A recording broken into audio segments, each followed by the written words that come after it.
The National Weather Service in Nashville has issued a severe thunderstorm warning for central Davidson County in Middle Tennessee, northeastern Dixon County in Middle Tennessee, central Cheatham County in Middle Tennessee, until 3:45 p.m. Central Daylight Time.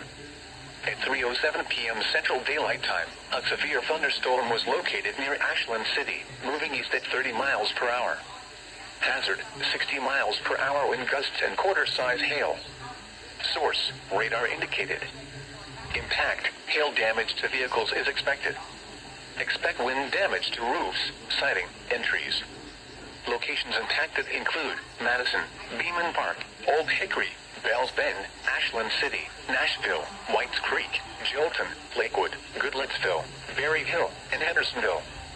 This includes the following highways: Interstate 40 between mile markers 202 and 218. Interstate 65 between mile markers 81 and 97. Interstate 24 between mile markers 30 and 52.